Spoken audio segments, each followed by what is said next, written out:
Bismillahirrahmanirrahim. Assalamualaikum warahmatullahi wabarakatuh. Alhamdulillah, wassalatu wassalamu ala rasulillah wa ala alihi wa sahbihi wa mawalah.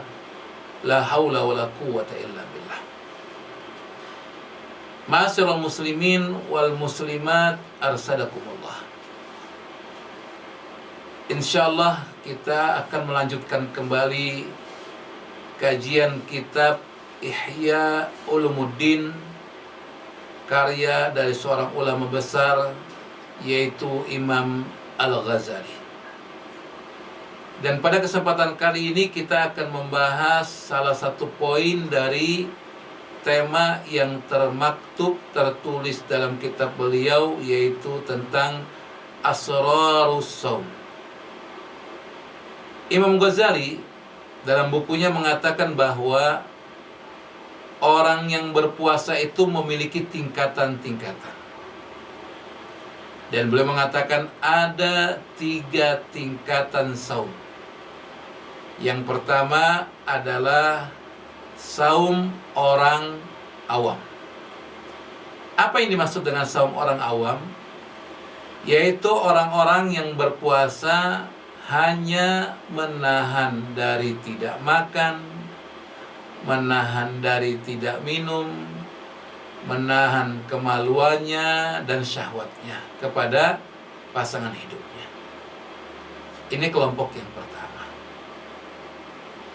Kelompok yang kedua adalah saum khusus.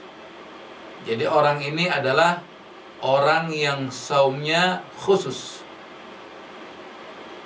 Apa yang dimaksud dengan saum orang yang khusus ini?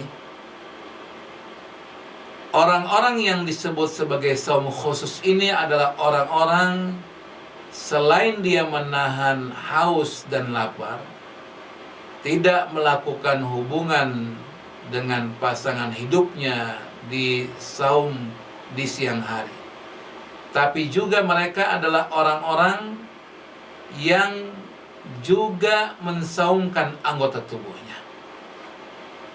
Yang pertama adalah dia mensaumkan pandangan matanya.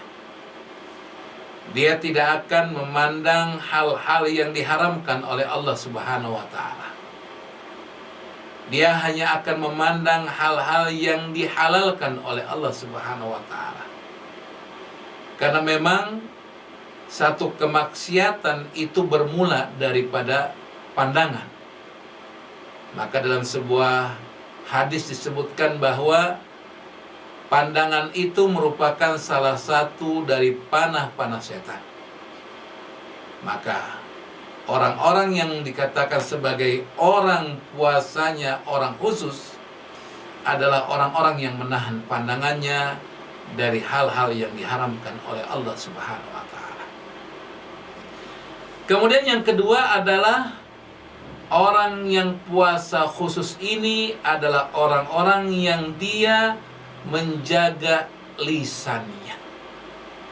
Dari apa saja dia jaga? Yang pertama, dia menjaga daripada kata-kata dusta. Jadi dia tidak akan berkata yang di dalamnya ada kebohongan, ada kedustaan. Kemudian dia juga menjaga dari hal-hal yang sifatnya lagun, perkataan yang sia-sia. Kemudian juga dia menjaga lisannya dari perkataan rafath atau perkataan-perkataan jorok. Kata ulama adalah perkataan yang diungkapkan laki-laki kepada seorang wanita untuk melakukan hubungan suami istri. Intinya kalau bahasa kita sekarang adalah kata-kata porno. Nah, dia akan jaga lisannya.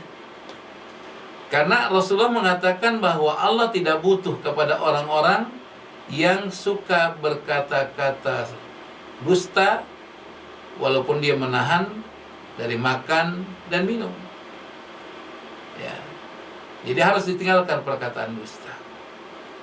Kemudian juga dia harus meninggalkan perkataan-perkataan lagun, karena orang-orang yang beriman itu kalau ingin berhasil di dunia dan di akhirat, kalau ingin beruntung adalah orang-orang yang disebutkan dalam surat Al-Mu'minun, alladzina hum 'anil lagwi mu'ridun, yaitu orang-orang yang senantiasa menjauhi dari kata-kata yang sia-sia. Dan juga mungkin kata-kata yang kotor juga harus dijauhi. Kemudian puasa orang khusus ini pun, mereka adalah orang-orang yang juga berusaha mencegah pendengarannya dari perkataan-perkataan yang tidak baik.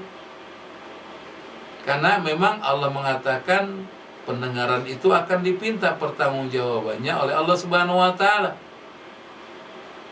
Maka jaga telinga kita dari mendengar hal-hal yang diharamkan oleh Allah, dari ghibah, dari menggunjing, dari memfitnah dan lain sebagainya. Jaga telinga kita.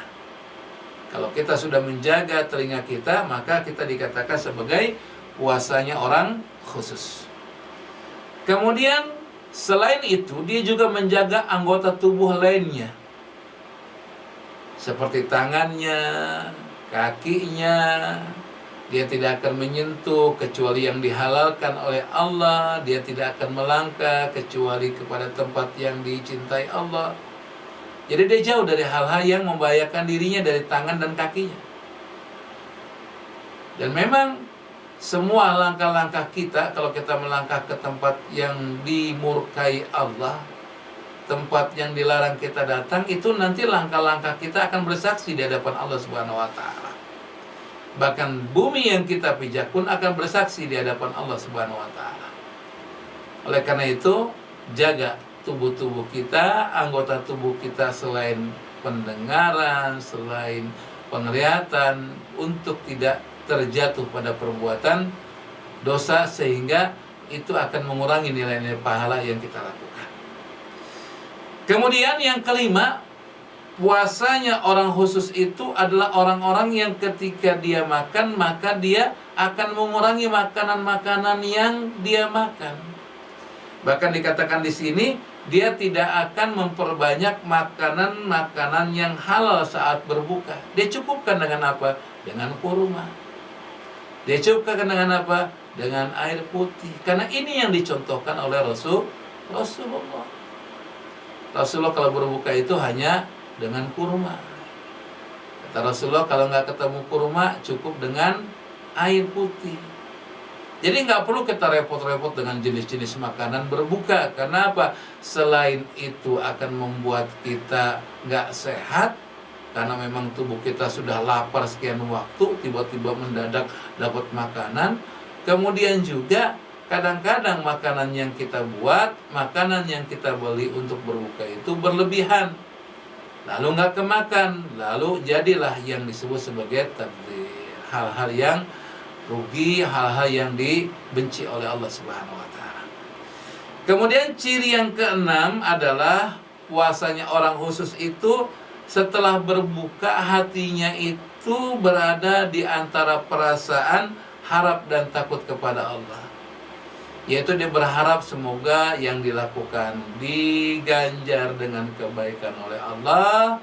Kemudian dia takut jangan-jangan saum yang dilakukan itu ditolak oleh Allah Subhanahu wa taala. Dia lahirkan pada dirinya rasa khauf dan roja. Nah, ini puasanya orang khusus. Adapun yang ketiga adalah puasa khususnya orang khusus. Jadi lebih khusus lagi. Orang-orang ini luar biasa. Kenapa? Bukan hanya hal-hal yang tadi saya sebutkan dia jaga. Bahkan dikatakan oleh Imam Ghazali bahwa orang-orang ini adalah orang-orang yang ketika berpuasa hatinya itu jauh dari pikiran kepentingan jangka pendek. Jangka pendek itu apa? Ya kehidupan dunia. Karena kehidupan dunia itu hanya sebentar. Sedangkan yang panjang dan selamanya itu adalah kehidupan akhirat. Maka ketika dia saum, nggak ada tuh pikiran yang berkaitan dengan kepentingan dunia yang dia inginkan. Pikirannya udah akhirat, pikirannya adalah Allah Subhanahu wa taala. Maka pikiran dunia akan ditahan, akan dihindarkan, akan dijauhi daripada mengingat Allah Subhanahu wa taala. Jadi dia akan selalu ingat kepada Allah dalam setiap hal. Dia akan selalu mengingat Allah dalam setiap apa yang dia lakukan. Masya Allah. Nah, inilah orang-orang khusus dengan siap. Tapi ada yang lebih puasa khususnya orang khusus. Nah, tinggal kita pilih. Kita mau yang mana? Mau puasa awam, puasa khusus, orang khusus, atau puasa khususnya orang khusus. Itu kembali pada diri kita. Wallahu a'lam bishawab. Ini saja mungkin yang bisa disampaikan pada kesempatan kali ini. Insyaallah kita akan bertemu pada pertemuan selanjutnya dalam tema yang berbeda. Aku qouli hadza. Assalamualaikum warahmatullahi wabarakatuh.